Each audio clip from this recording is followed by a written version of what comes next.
Hey, what's up, everybody? Welcome back to Championship Leadership Podcast. I'm excited. We got George Grombacher from Phoenix, Arizona, originally out of Duluth, Minnesota, as I found out. I'm living in Minnesota right now and grew up not too far from there, so small world, as always. But I appreciate you being here, George. Thanks so much for taking some time, my man. Yeah, super excited to be here. Thanks for having me.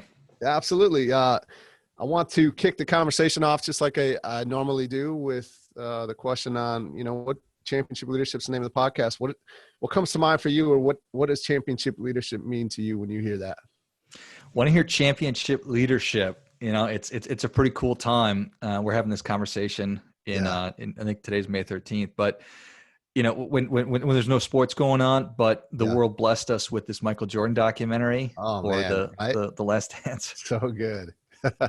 Yeah, and I'm 41, and so I grew up watching him, right through all of his greatness. And so that's really, you talk about championship leadership, and you're getting to see that behind the scenes look. And he's so candid about how hard he was on his teammates. But he's like, hey, you know what? If you want to win, this is the way I do it. If you don't, well then, that's totally fine too, but you're not going to fit in here. So that's certainly what comes to mind for me right now. And when he did, holy cows, right? For sure. Savage, for sure. I love that. That's great. Tell us a little bit more about you. Tell the listeners who aren't familiar, like a little bit about your background, your story, and really how you've gotten to where you are today, the path that you've taken to get where you are today, and what you're up to with your podcast. Yeah, I appreciate that. Yeah. So you mentioned I'm from Duluth, Minnesota, which if people aren't familiar with that, it's up there in northern Minnesota. It's a beautiful little town, super cold. I grew up playing hockey because that was sort of an obligatory thing. You sort of have to. You have to, don't you? being that close to Canada and everything else. So, but miraculously, I became a tennis player. I never felt like hockey was the perfect thing for me, and somehow got pretty good at tennis. And so that was really one of the most defining thing for me as a kid. That was a huge identity for me and allowed me to really sink my teeth into it. And while there weren't a ton of great tennis players coming out of northern Minnesota, I rose to a level where it brought me to college. So I got a Division I scholarship out of it. And where at? Had a great experience there. I went to Valparaiso University. Oh, okay. That's in it's in Indiana. Indiana, yeah. Yeah. So I've got a hard last name to say. I've got a tough college name to say. But I've played tennis for a long time, and looking back on what really prepared me and gave me the tools to be successful, I can really point to tennis. And you look at how we face adversity, and when things don't go our way, which is all the time, how you respond to that, I think is, and you certainly know, is really going to determine how successful that you're going to be. And with tennis, you get an opportunity to have a new crack at it, just every point. So if the last point went great for you, then that's great. It's time to move on. Or if it went terrible for you, it's still time to move on. So you got to put whatever feelings behind you and just keep moving forward. And you know what? I love athletes like Jordan, and there's a million of them. But tennis is an individual sport. It's kind of like a track team, right? But there's only one person that you are relying on. It's me to make it happen, and I'm blaming myself when things don't go right, and I'm happy with myself when they do. But it just taught me so many different lessons about hard work, and if you see where you want to go, if you have some kind of a model of I want to be the best, this is where I'm interested in going, and you understand the steps, and then you're able to actually execute and work hard to get there. That's one of the things that tennis really taught me. So, and then from there, I happened into the world of finance. I was a political science major in college. I was like, I'm going to go to law school, and not because I wanted to be a lawyer. I had no idea. Right. Zero. I didn't even know what lawyers did. I think that you get to wear a suit. I think it's a respected profession, and you can make pretty good money. Great. I guess I'll be an attorney. Yeah. But just got into sales, essentially financial sales right out of college. And now it's this is my 20th year, I guess. It all sort of runs together. But so I've been a financial advisor for 20 years, done leadership and management for Fortune 100 companies. Over the past 8 years, I've owned my own financial firm. I have a real passion for closing the behavior gap between what we intellectually understand we should be doing and then actually what we actually do. Fascinated by that. Mm-hmm. And there's so much crossover between diet and exercise and, personal finance. It's so similar. Yeah. So in an effort to do that, I've got a couple of different companies. I've got an online education company geared towards helping people get better at money. I do a daily podcast about personal finance, just trying to take difficult and intimidating and confusing concepts and make them a little bit easier to understand. So I got that stuff going on, man. And I'm a dad. I'm a husband. Been married to my wife for, I should be able to recall exactly how many years. Well, that's a good thing if you can. That means it's been a long time, right? Yeah. Right. Yeah. It's been 8 years. Got a 3.5-year-old son named James and a 7-month-old son named Jack. So awesome, man. I'm a lucky guy. Yeah, absolutely. What you said, sometimes what you should be doing, but you're not, right? Like that's huge in money, right? For a lot of people. And it is so true. Like there's so many parallels to people's business or physicality, to their body, their nutrition. Like, I know what I should eat, but I don't always eat it, right? Or I know I should exercise and work out, but for whatever reason, I can't line those two up to do those. And so that's an interesting correlation there. Yeah, 100%. We are not at a loss or a lack of information, right? Right, totally. It's like, gosh, you hop on Google, or you use your Google machine and you Google best diet, and holy cow, you might as well. It's like asking somebody what their favorite song is or whatever. It's like, holy cow, you're going to get tribalism and a million different options. And you Google best exercise, and you Google best way to invest, and it's just, we're just drowning in information. Yeah. And I think really starving for wisdom right now. And the more people can cut through the crap and the noise, I think that's really what we're hungry for, is how do I actually take this massive amount of information and make it digestible and usable so it's actually useful. So. Well, that is, when you look or you think of championship leadership, I think those great leaders are the ones that are able to cut through all that noise and kind of shine a beam of light to get recognized throughout all of the clutter. So how have you been able to do that? Yeah, that's a great question right there. And I think you're 100% right.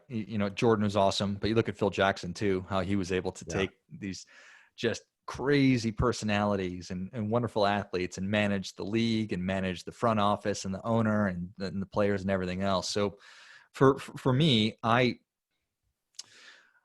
learned so much throughout my adult life, which is that's sort of sounds funny to say, throughout my adult life, through mentorship and having the ability to work with younger people. And then also having great relationships and great mentors in my life. And I think that really helps you to figure out how to effectively communicate with somebody so that they're actually going to listen, so that they're going to take the information and use it. And so being vulnerable and not trying to sugarcoat things too much and just say, hey, listen. So for example, whenever I'm in front of a room full of people or today doing a webinar, the first thing that I talk about is, hey, we're going to be talking about a lot of financial money stuff today. Rest assured, I've made most of the mistakes. Right. I've screwed up and done so many of these things. And so it's awesome. Almost crazy if you don't, yeah. Right? If you're in your 20s and you don't do a bunch of dumb crap with money, it's like, wow, awesome. Kudos to you. Maybe you had an amazing parent, whatever. Yeah. So I think that being vulnerable, I always hesitate to say authentic, but that's certainly something that I hope that we're all working on. Yes. So again, I'd rather be useful than brilliant. And so if I'm up there spewing a bunch of really smart stuff, but it's just washing over people and they're not absorbing it and it's not real, well, then it's a waste of time. So those mentor relationships that I've been fortunate to be able to give, and then also to receive, and just understanding the way that human beings want to sort of interact with one another, that's been extremely valuable. And I think that's really helped me to be a better leader, and, you know, to really, to appreciate that I need to meet people where they're at. You know, we're all on this journey. Some people are awesome at money. Some people suck at it. Some people are up to their eyeballs in debt. Some people are rich, right?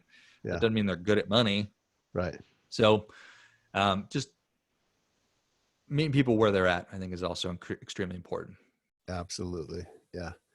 Who are some of the championship leaders, coaches, mentors, maybe, that have impacted your life, and you know, how so? What is it about them that you really has stood out, and that maybe you've even taken in to help mold who you are as a leader? Yeah. I think I always really respond to energy. And I can point to a couple of people that I've met through the years professionally that when they walk into a room, they're just like electric. It's like this guy or this gal, it's like, wow, they've got that it factor. Yep. And that's not easy. I mean, right. I wonder if you can manufacture that. Probably not. But I know that that every one of those people was super intentional about it. It's that they're intentional about how they're showing up. Yeah. So now they're probably not that way 24/7, but when they are presenting or they are teaching or they are whatever, just leading throughout, doing whatever they're doing, they were showing up, man. They were ready to go. They were prepared, and they were bringing it 100%. That power of full engagement, that I think that was Jim Lair. He wrote that book, The Power of Full Engagement, long time ago. So just, it's clear when you're meeting and working with somebody who really is in the role that they've sunk their teeth into, that they really are what they're doing. They're not just doing a job. It's they're just doing them, you know? You know what I'm saying? Right. Yep. And so it's a combination. It's people really being fully invested in the work that they're doing, and then showing up every day and doing that. And that's not easy to do, right? The reason there's not that many people that do that is because it's really hard. Yeah. You got to do it when you're tired. Yeah. When you're feeling great about it. Because we can all do awesome when we're feeling good, right? Totally. Right. Stuff's going great. Oh, piece of cake. Yeah. When things are not going great. Yeah. That's the other when 90% of the time. Yeah. Right. Yeah. Yeah. It's like when Jordan, we're going to keep going back to this Jordan thing, 'cause it's top of mind. Perfect. When he came back after baseball, came back with what? It was 17 games left, and they ended up losing to the Orlando Magic. And wow, that was the weirdest thing I had ever seen as and he did not look the same either. I remember it was like, and he called his trainer, and the trainer was talking about, he's like, so normally Michael would take a little bit of time off, right? And so when I talked to him, like right after the game, he's like, so when am I going to see you again? He's like, tomorrow. He's like, we are going back in tomorrow. Because I don't feel like it, but I know that I need to do it. So showing up and being consistent. I'm just going to keep rambling here, but that's, you know, I think a lot of the time it's easier to point to people that have a lack of leadership, and they aren't there for the people that they're leading.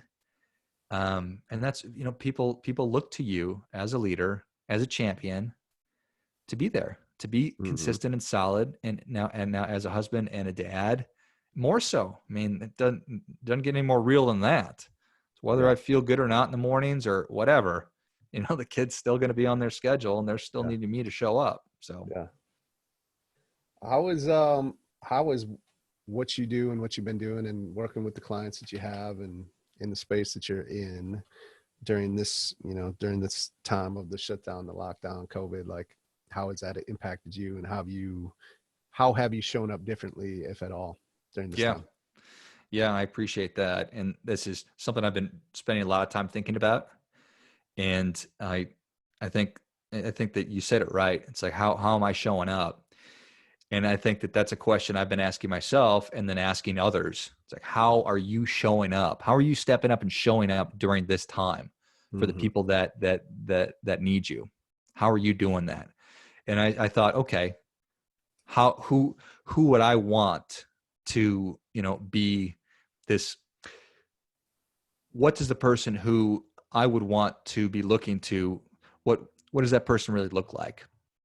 And I'd like to think that I'm already leading my life that way as it is, but this is such a good opportunity. And obviously, if you're not, if you're sick or you have loved ones that are sick, this is totally different. I'm not talking Right. about you. Yeah. If you're in a position where you're not and you're just being inconvenienced, and I think you understand what I'm saying, Yep. this is an opportunity to, I think, really revisit the things that you're talking about.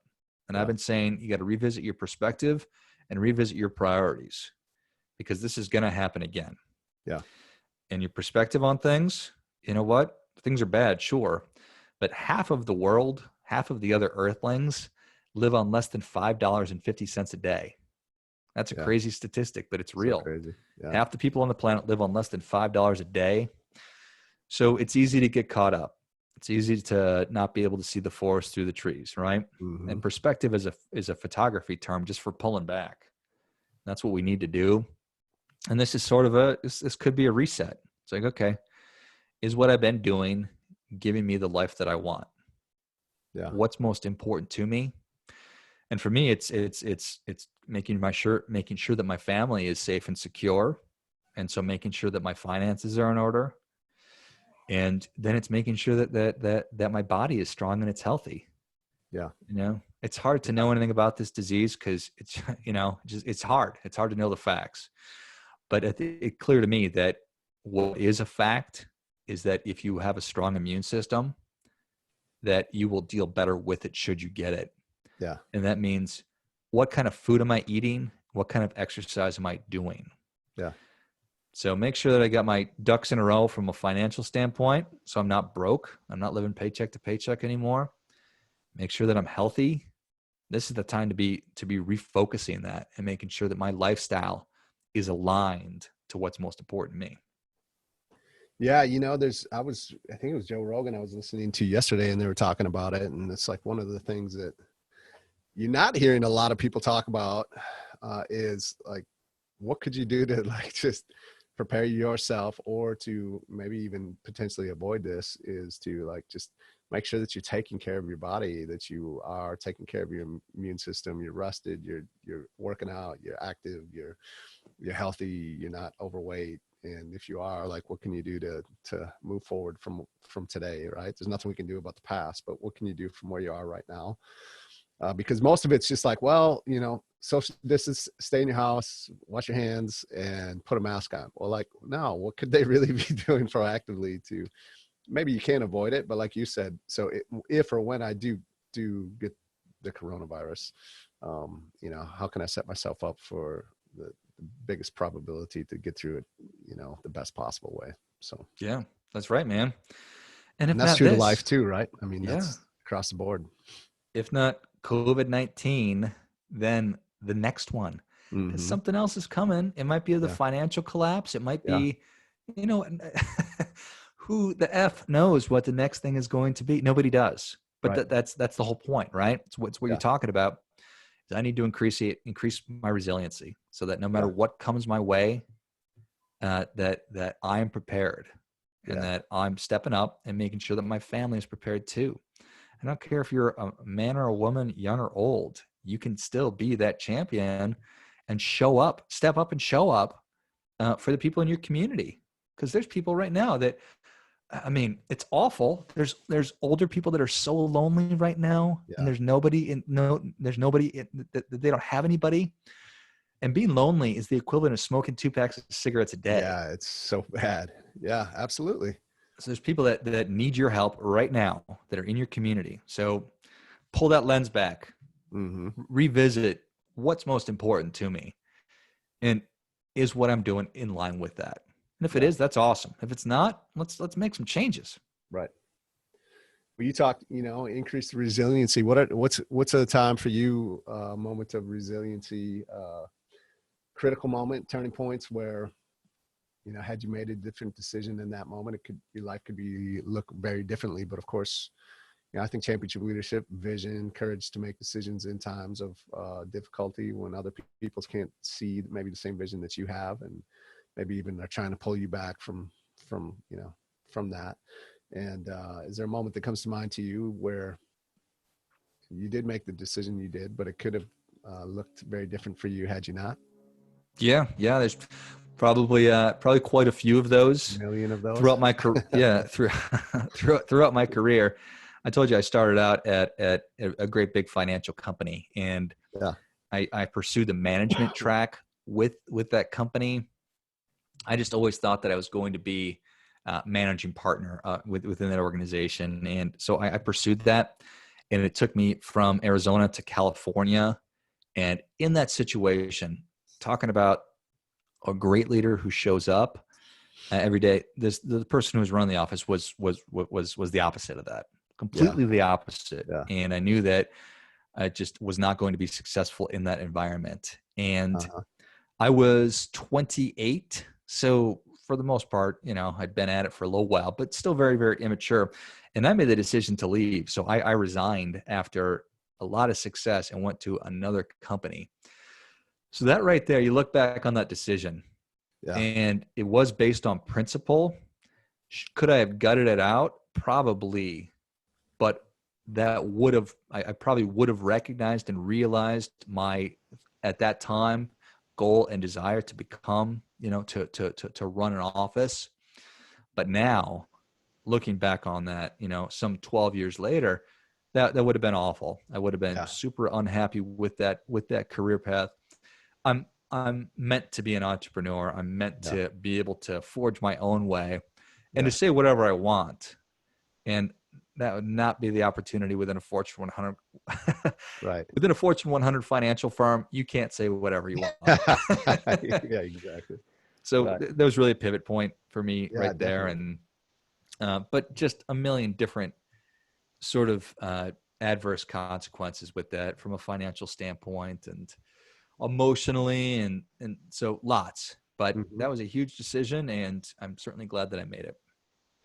Yeah, and it's, you know, a lot of people wouldn't make that decision. That's why I always love talking about those moments, because many of the listeners are probably in those moments right now, and it's scary and it's hard to make those decisions, especially even at that young age. You're having a lot of success. You're on a good track, maybe even a little bit comfortable, and to take that decision could be a little bit risky depending on who you are. And of course now it works out, but we kind of want to know if it's going to work out before we make the decision, right? And that's the tricky part. You don't get to know.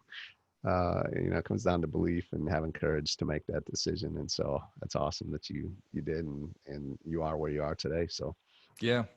Yeah, I've never lacked self-confidence. That's yeah. I've Yeah. never lacked Well, that belief in comes myself. from, you know, I mean, Division I athlete, success, Yeah, you know, I mean, all of the experience that you had, competitiveness, and, you know, I think that's probably a big part of it. I'm sure there's a lot of other things too, but no, that certainly was the foundation of it. That and stupidity, probably. yeah, right. Yes. Yeah, exactly. Yeah, I love it. What's the vision for you? Where do you want to go? We're still young, right? And still got a lot of game left in us. What's the impact you want to make? Where do you see yourself headed in the next short term, 5 years or so? Yeah, you know, I appreciate that. Yeah, and I feel like I'm just getting started. I mean, Yeah. I can't imagine ever stopping work. Hmm. Like obviously, like, well, maybe it's not obvious, but want to be in a financial situation so that I can only do what I want to do, but a ton of work to do. I feel like I'm just getting started. I think that over the past couple of years, I started my podcast in 2018, and that's been an opportunity for me to really find my voice. Yeah. I started writing, I think in 2016 again, just started blogging, and now the opportunity to really be expressing myself through podcasting. I think that gave me confidence to then start doing a lot more writing. It gave me the confidence to start my online financial education company. Mm-hmm. It's given me a lot of confidence to just recognize that, hey, you are an expert in this area. You can have whatever impact that you want to have. And if you had asked me that question when I was 35, I probably would have BS'd you and said, "Oh, I can do that." Yeah. But now I really believe it. I believe that I have the ability to be one of the most important voices in personal finance. And I think that the world and our country specifically needs more voices like mine. Yeah. And so that's my goal. I'm interested in becoming the most influential voice in personal finance. So, All right. Watch out, Dave Ramsey. Get the heck out of the way. There's always going to be space for Uncle Dave. All right. Uncle Dave always got a seat at the table. I mean, I have all the respect in the world for Dave Ramsey. I mean, he's the best. I mean, right there's evidence, right? He's the most effective financial person in the world. He's not a financial advisor. Yeah. He's not complicating things. He keeps it super simple. Totally. But he has this profound and limitless impact on people. He helps people change their lives. So if you could model somebody, it'd be Dave Ramsey, because he's absolutely convicted in his message too, right? Yeah. Like, I mean, he's like, you can say what you want, you can argue with his philosophy all day long, but like, you could also look at his results. For sure. Yeah. Yeah. It's like Jordan, right? He believes it. Yeah. I love it. Yeah. Well, having said all that, what are a few things that, as we wrap this up, if you were to leave with these listeners today, and then they were to implement into their life, would help them move forward today? Yeah, I think just being super mindful of thinking about the version of yourself that you're really interested in becoming. Who is the best George Grombacher, the best John Smith, whatever. Think about who that person is, that version of you. And if that's you right now, that's awesome. Do more. If it's not, well, then figure out that version that you want to become and then make it real. And so figure it out. Say, I need to lose 15 pounds. Okay. How are you going to do that? When are you going to do it? Like, what day of the week? What time? Actually make it real. Say, well, what's happening during that time normally? Okay. Well, is this going to actually work? And then if it's for personal finance, if it's whatever, it's a better relationship with a spouse in the community, figure that out. The only way to answer those questions is to ask those questions. Mm-hmm. So ask, what kind of person you want to be? How do you want to show up? And now is a great time to be doing that. Yeah. And then do the work and get started with it. Not going to be easy. Yeah. Times are going to get tough and you're going to feel like quitting. But when you do, just keep taking those small steps. And a year from now, 2 years from now, you're going to look back and you say, wow, I was flat broke. Now I've got $5,000 saved up. Or I was 20 pounds overweight. And now I run every day. I'm super healthy. Whatever it might be. Mm-hmm. Just figure out who you want to be and then get started with it. Yeah. I love it. Thank you. We remind the listeners again about the boot camp program that you got available, as well as just a few ways that we can follow you and find more about you and your message and what you got going on. Awesome. Yeah, I'm excited. I launched the Strive Online Bootcamp in January, and it's a 2-week online, just like it sounds, it's a 2-week online bootcamp. The idea is to get your mind, body, and money right. So it does integrate all those. So I thought, you know what? People get sick of just me talking about money all the time and personal finance. Let's talk a little bit about how it is that I'm spending my time and my attention. So we detox that, because I know, we're all on social media too much and we're on screen time too much. And then detox your body. So your diet and exercise program, let's just cleanse that. And let's detox our spending too. And I think 2 weeks is a good period of time. It's not too little. It's not too much. It's not easy. So it's an online program. You can take it at home, or if you're part of a company that has a great culture, companies do it together. So I'd love for people to check that out. It's strivedetox.com. And if you enter Bailey at checkout, you get 25% off the program. So would love people to check that out. And also would love people to check out the podcast. Also, it's the Money Savage podcast, and find that wherever you listen to podcasts. Great so name. no, thanks, man. Yeah. Appreciate, thank you. Thanks for coming on today and giving us some time. It's been Thank you, great. Nate. You better have a good day.